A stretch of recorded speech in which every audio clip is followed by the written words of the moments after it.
Ekspresi suram melintas di wajah Xiao Yan saat dia melihat pria tua berpakaian hijau itu berdiri.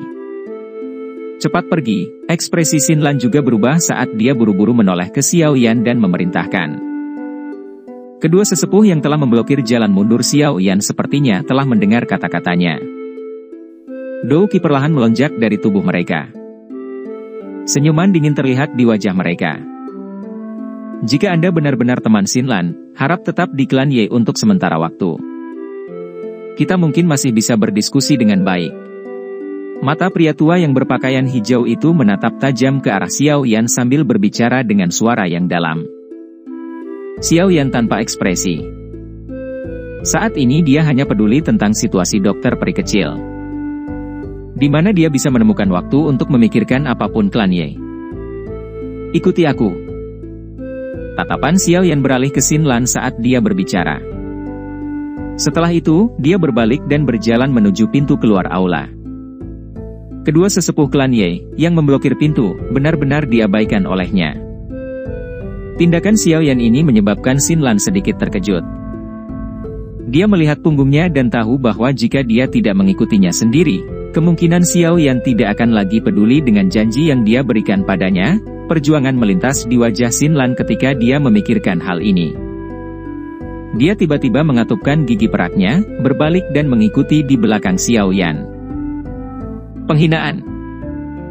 Kemarahan segera melonjak ke wajah dua tetua klan Ye yang memblokir pintu keluar saat mereka melihat arogansi Xiao Yan. Mereka mengeluarkan teriakan dingin dan keduanya menyerang secara bersamaan. Tangan mereka mengandung kekuatan bergelombang saat mereka meraih bahu Xiao Yan dengan cara seperti kilat. Ekspresi Xiao Yan tidak berubah dalam menghadapi serangan oleh dua bintang Douzong. Dia menjentikan jarinya dan cahaya perak bersinar. Sosok berwarna perak segera muncul. Dentang. Kedua tangan tajam seperti cakar elang penatua bergegas dengan cara seperti kilat. Setelah itu, mereka bertabrakan dengan sosok berwarna perak. Suara metalik serta percikan dipancarkan saat kedua belah pihak melakukan kontak. Kontak ini menyebabkan ekspresi kedua sesepuh berubah secara drastis. Sebelum mereka bisa mundur, bagaimanapun, sepasang lengan metalik berwarna perak menembus cahaya perak sambil menampakkan bayangan belakang. Mereka dengan kejam mendarat di peti masing-masing dari keduanya dengan kecepatan yang begitu cepat sehingga mereka tidak bisa bereaksi. Grup. Tinju logam berwarna perak tidak membawa Dou Qi yang agung. Namun, itu melepaskan kerusakan yang mengejutkan ketika tinju mendarat di tubuh kedua sesepuh. Keduanya terbang kembali seperti layang-layang dengan senar putus. Akhirnya, mereka dipaksa keluar aula. Dua suap darah segar dimuntahkan segera setelah itu. Bagian dalam aula sekali lagi dalam keheningan total ketika semua orang melihat kedua sesepuh, yang tiba-tiba dikirim terbang dari aula besar. Cukup banyak orang yang diam-diam menelan seteguk air liur. Banyak mata yang terkejut berhenti di cahaya perak di samping Xiao Yan. Setelah lenyapnya cahaya perak ini secara bertahap, sosok berwarna perak perlahan terungkap. Ini yang terakhir. Lain kali, saya tidak akan menunjukkan belas kasihan. Punggung Xiao Yan menghadapi orang-orang dari klan Ye. Suaranya mengandung niat membunuh yang sedingin es. Rintangan yang berulang secara bertahap menghabiskan kesabarannya. Ekspresi suram pria tua berpakaian hijau di kursi pemimpin perlahan menjadi serius. Matanya menatap tajam ke sosok manusia yang benar-benar masih berwarna perak di samping Xiao Yan. Dia merasakan perasaan berbahaya dari tubuhnya. Saat ini, boneka iblis bumi tidak diragukan lagi telah sangat diperkuat setelah menyerap bencana pil di lembah api terbakar. Menurut tebakan Xiao Yan, itu harus bisa bertarung langsung melawan bintang 7 Douzong. Tetua pertama dari klan Ye ini hanyalah bintang Douzong 6. Tidak mungkin baginya untuk menjadi tandingan boneka setan bumi. Ini adalah boneka. Mata pria tua berpakaian hijau itu berhenti sejenak pada boneka iblis bumi. Akhirnya, dia tampaknya telah menemukan sesuatu. Matanya menyipit saat dia perlahan berbicara, menatap Xiao Yan dengan heran saat dia melakukannya. Xiao Yan tidak menjawab. Dia melambaikan lengan bajunya dan sekali lagi menyimpan boneka iblis bumi ke cincin penyimpanannya. Dia bertanya, bolehkah saya membawa Xinlan sekarang? Pria tua berpakaian hijau itu mengerutkan kening. Tatapannya terfokus pada Xiao Yan. Pemuda misterius ini tidak hanya mencapai kelas Douzong pada usia yang begitu muda, tetapi dia juga memiliki boneka dengan kekuatan yang luar biasa. Sepertinya latar belakangnya cukup mengesankan. Tidak heran Xinlan akan selalu percaya diri ketika berbicara tentang dia. Aku yang dulu adalah Ye Zong, tetua pertama dari klan Ye. Apakah teman muda ini bernama Xiao Yan?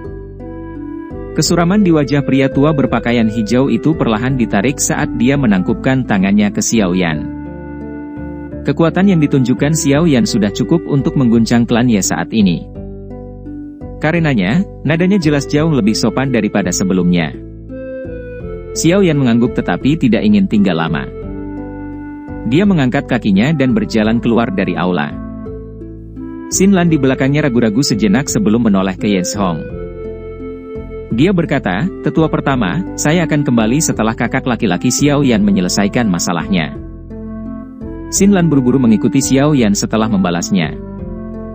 Ye Zong melebarkan mulutnya saat melihat situasi ini. Namun, dia hanya bisa menghela nafas. Dia berhenti mengatakan apapun dan membiarkan mereka berdua pergi. Penatua pertama, penatua keempat, yang telah dikalahkan oleh Xiao Yan dengan satu telapak tangan, naik ke kakinya saat ini dan menatap Ye Zong. Ye Zong melambaikan tangannya dan menghela nafas, lupakan, biarkan mereka pergi. Xiao Yan ini mungkin memang bukan orang biasa. Klan Ye mungkin benar-benar harus bergantung padanya kali ini. Bagaimana bisa?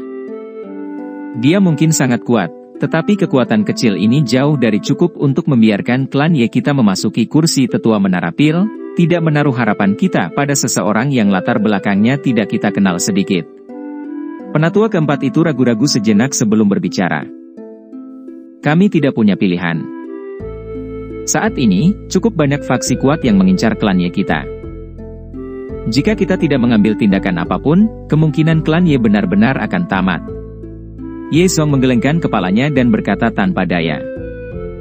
Sekarang, mari kita berharap bahwa pemuda bernama Xiao Yan ini benar-benar mampu seperti yang dijelaskan Xinlan. Selain itu, kemungkinan masalah hari ini memberinya kesan buruk tentang klan Ye kita.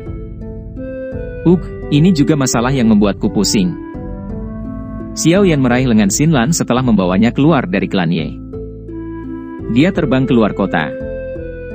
Sesaat kemudian, dia akhirnya berhenti di puncak gunung di luar kota. Anda harus menyadari masalah tentang dokter peri kecil, kan? Xiao Yan segera bertanya dengan suara yang dalam setelah mendarat di puncak gunung.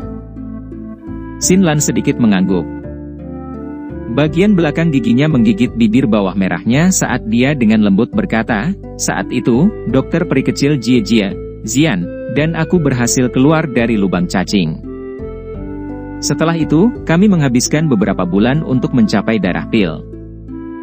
Begitu kami tiba di wilayah Pil, faksi tidak bermoral yang disebut Gerbang Yuxian, mengarahkan pandangan mereka pada dokter peri kecil Jie karena kecantikannya. Dalam amarahnya, dia membunuh semua orang di faksi itu. Namun, kepala Gerbang Yuxian juga merupakan seorang elit Douzong. Meskipun dia akhirnya mati karena tangan dokter peri kecil Jie, dia juga menderita beberapa luka. Secara kebetulan, itu mengakibatkan melemahnya segel dan tubuh racun yang menyedihkan meletus. Akhirnya, dia ditemukan oleh seseorang. Tubuh racun yang menyedihkan adalah representasi bencana di daerah Pil karena telah terjadi sejumlah bencana yang diakibatkan oleh letusan tubuh racun yang menyedihkan. Oleh karena itu, berita tentang tubuh racun yang menyedihkan baru saja tersebar ketika banyak faksi menyerangnya. Lembah Sungai Es adalah yang paling aktif.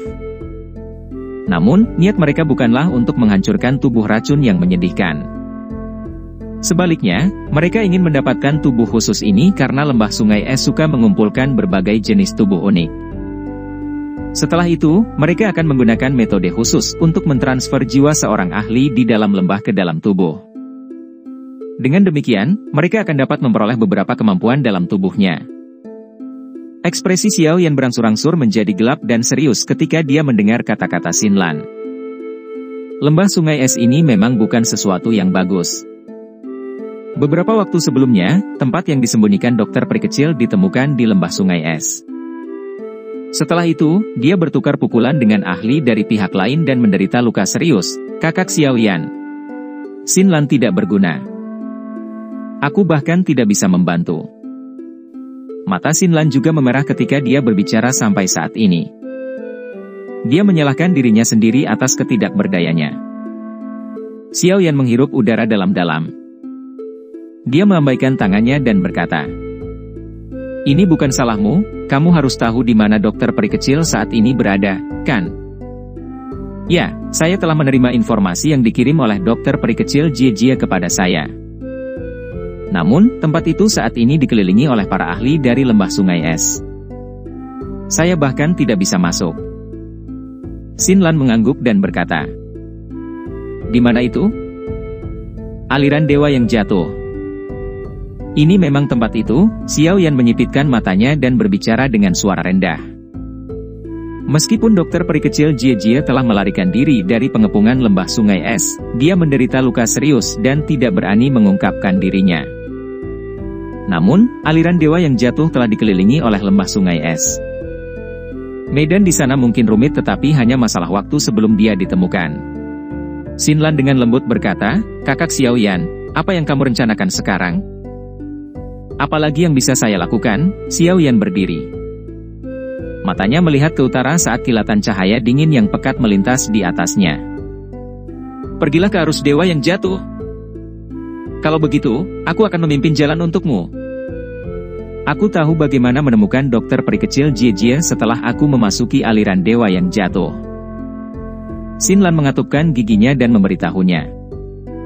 Xiaoyan sedikit mengangguk.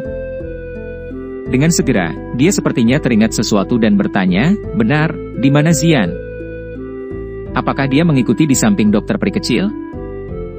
"Xian," Xinlan terkejut saat mendengar ini. Dia segera tertawa getir. Dia menghilang tidak lama setelah kita tiba di daerah Pil. "Hilang?" Ekspresi Xiaoyan segera berubah.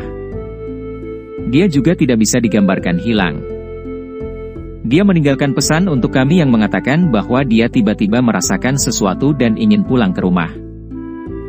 "Kembali ke rumah?" Xiaoyan dengan erat mengernyitkan alisnya. Identitas Xian selalu menjadi misteri. Namun, Xiaoyan samar-samar bisa menebak bahwa identitasnya pasti sangat kuat. Dia bertanya-tanya di mana dia yang disebut rumah. Semoga gadis itu baik-baik saja. Sekarang, kita hanya bisa menunggu sampai masalah dokter peri kecil diselesaikan sebelum menemukannya." Xiaoyan menghela nafas. Dia sekali lagi meraih Xinlan dan memindahkan tubuhnya. "Ayo kita segera bergegas ke langit utara. Dia harus menemukan dokter peri kecil secepat mungkin." Aliran dewa jatuh terletak di bagian utara wilayah Pil. Medan tempat ini rumit dengan tanah yang tampak seolah-olah telah diretas oleh kapak yang sangat besar, membentuk banyak garis retakan dalam prosesnya. Setiap retakan memiliki panjang lebih dari puluhan ribu kaki. Selain itu, aliran gunung ini juga sangat dalam. Ada kabut racun yang meresapinya. Makhluk beracun mematikan yang tak terhitung jumlahnya hadir. Lingkungannya sangat buruk. Itu bisa dianggap sebagai tempat berbahaya di wilayah Pil. Dalam keadaan normal, jarang ada orang yang datang ke aliran dewa yang jatuh ini kecuali mereka yang memiliki persyaratan khusus. Namun, karena masalah wanita beracun yang menyedihkan, aliran dewa jatuh yang semula sunyi ini dengan cepat menjadi hidup. Orang-orang di dataran tengah memiliki ingatan yang cukup dalam tentang tubuh racun yang menyedihkan. Di masa lalu, beberapa orang yang memiliki tubuh racun yang menyedihkan telah muncul. Namun, semua orang ini akhirnya menyebabkan bencana di dataran tengah tanpa kecuali. Kemanapun tubuh racun itu lewat, kehidupan tidak akan ada lagi, semuanya akan menjadi sunyi. Beberapa frasa singkat ini sudah menggambarkan betapa mengerikan tubuh racun yang menyedihkan ketika meletus. Mungkin penciptaan bencana semacam itu bukanlah tujuan awal dari mereka yang memiliki tubuh racun yang menyedihkan. Namun, ketika tubuh racun yang menyedihkan meletus, ia akan menggigit pemiliknya dan mengambil kendali tubuhnya, mengubahnya menjadi mesin kabut racun yang bergerak. Dalam menghadapi racun yang begitu kuat, bahkan beberapa elit Douzong akan berakhir dengan nasib yang cukup menyedihkan jika mereka menghirup terlalu banyak ke dalam tubuh mereka. Saat itu, setiap letusan tubuh racun yang menyedihkan akan menyebabkan dataran tengah kehilangan sejumlah besar elit Douzong. Ini telah berulang beberapa kali, menyebabkan reputasi buruk tubuh racun yang menyedihkan tertanam dalam di hati semua orang di dataran tengah. Itu juga karena rasa takut pada tubuh racun yang menyedihkan ini sehingga banyak faksi bertindak saat mereka mendengar tubuh racun yang menyedihkan telah muncul. Mereka ingin menghancurkan tubuh racun yang menyedihkan ini sebelum benar-benar meletus. Lembah Sungai Es adalah yang terkuat di antara faksi-faksi ini. Meskipun cukup banyak orang yang tahu bahwa mereka ingin mendapatkan tubuh racun yang menyedihkan, tidak ada yang menghentikan mereka karena kekuatan besar yang mereka miliki. Selain itu, setelah dokter peri kecil telah membunuh cukup banyak orang dari Lembah Sungai Es, dendam antara kedua belah pihak semakin memburuk. Lembah Sungai Es ini memberitahu dunia luar bahwa mereka ingin membunuhnya. Namun, jika dia benar-benar mendarat di tangan mereka, kemungkinan besar orang luar akan kesulitan mengetahui apa yang akan mereka lakukan. Namun demikian, daerah pil ini, yang telah tenang untuk waktu yang lama, telah berubah menjadi keributan karena tubuh racun yang menyedihkan ini. Saat ini, tak terhitung banyaknya orang telah melonjak ke lembah dewa yang jatuh dengan tujuan untuk menemukan wanita beracun yang menyedihkan di dalamnya. Sebagian besar dari orang-orang ini tertarik dengan harga tinggi lembah Sungai Es. Tentu saja, ada juga beberapa dari mereka yang memiliki pikiran untuk menghancurkan tubuh racun yang menyedihkan. Terlepas dari pemikiran seperti apa yang orang-orang ini miliki, lembah dewa jatuh saat ini tidak diragukan lagi telah berubah menjadi tempat yang hidup di wilayah pil. Aliran dewa yang jatuh tidak terlalu jauh dari kota Ye. Dengan kecepatan Xiao Yan, dia hanya menghabiskan 1 hari atau lebih sebelum mencapai daerah yang ramai ini meskipun membawa serta Xin Lan. Xiao Yan dan Xin Lan perlahan mendarat di puncak gunung yang menjulang tinggi. Tatapannya melihat ke kejauhan. Ada dataran luas yang ditutupi pecahan batu di depannya. Tak terhitung banyaknya garis hitam gelap hadir di dataran. Retakan ini seperti mulut setan buas yang muncul dari bawah tanah. Setelah itu, mereka diperpanjang ke kejauhan. Warna hitam yang jauh seperti ini menyebabkan hati seseorang terasa dingin. Dataran tersebut dipenuhi dengan beberapa pecahan batu yang sangat besar. Batuan yang sangat besar ini seperti gunung batu. Tubuh mereka berwarna gelap dan kabut hitam berlama-lama di langit sepanjang tahun. Kabut racun ini naik dari antara aliran pegunungan yang menutupi seluruh langit di atas dataran setelah terkumpul selama bertahun-tahun. Xiao Yan perlahan menarik matanya yang telah dia tembak ke kejauhan. Dia melihat ke dataran tepat di depannya. Ada sosok manusia yang padat di sana. Selain itu, sosok manusia ini terus membentuk kelompok saat mereka maju ke aliran dewa yang jatuh. Jelas, mereka berniat mencari jejak dokter peri kecil. Apakah ini aliran dewa yang jatuh? Ini memang berbahaya. Namun, seseorang dengan konstitusi khusus dokter peri kecil seperti ikan yang menemukan air di tempat ini. Xiao Yan menarik pandangannya, mengangguk, dan menilai situasinya. Xin Lan juga mengangguk. Dia segera berkata, "Kakak Xiao Yan, langit aliran dewa yang jatuh tertutup kabut racun. Oleh karena itu, kita tidak bisa terbang masuk. Kita hanya bisa masuk dari arus dewa yang jatuh di bawah. Itu adalah satu-satunya jalan menuju arus dewa yang jatuh. Namun, ada ahli dari lembah Sungai Es yang menjaga di tempat itu. Mereka terus mengamati aktivitas dalam aliran dewa yang jatuh." Xiao Yan mencondongkan dagunya. Dia bertanya, kekuatan macam apa yang dimiliki para ahli yang dikirim oleh lembah Sungai Es? Berdasarkan informasi yang telah saya peroleh, yang memimpin pencarian kali ini adalah 2 sesepuh dari lembah Sungai Es, Bing Yuan dan Bing Fu. Mereka adalah orang-orang yang telah bertukar pukulan dengan dokter peri kecil Jie Jie. Namun, saya pikir harus ada ahli lain selain mereka berdua. Kurasa setidaknya ada 4 elit Douzong. Xin Lan merenung sejenak sebelum berkata. 4 Douzong ya, Xiao Yan mengangguk. Tampaknya lembah Sungai Es tidak menyebarkan ahli kelas Douzun yang hebat. Namun, masuk akal jika dia memikirkannya. Dengan kekuatan dokter peri kecil saat ini, sesepuh lembah sungai es ini cukup untuk menangkapnya. Bisakah kamu menemukan lokasi dokter peri kecil setelah kita memasuki aliran Dewa Jatuh? Xiao Yan bertanya. Iya. Xin Lan mengangguk. Xiao Yan menghela nafas lega saat mendengar ini. Dia berkata, kalau begitu, mari kita masuk ke aliran dewa yang jatuh dan temukan dokter peri kecil dulu. Xiao Yan mengulurkan tangannya dan meraih pinggang Xin Lan setelah mengucapkan kata-kata ini. Tubuhnya bergerak dan bergegas turun dari puncak gunung. Dalam beberapa kilatan, dia mendarat di luar aliran dewa yang jatuh. Pintu masuk ke arus dewa yang jatuh berada di antara dua batu berwarna hitam menjulang yang sepertinya mencapai ke langit. Ada jalan setapak yang lebarnya beberapa ratus kaki di tempat itu. Namun, saat ini ada cukup banyak sosok berpakaian putih hadir di sekitar pintu masuk ini. Jelas, mereka pasti orang-orang yang termasuk dalam lembah sungai es. Ayo pergi. Xiao Yan mendarat di tanah dan melepaskan Xin Lan. Setelah itu, dia berjalan ke pintu masuk.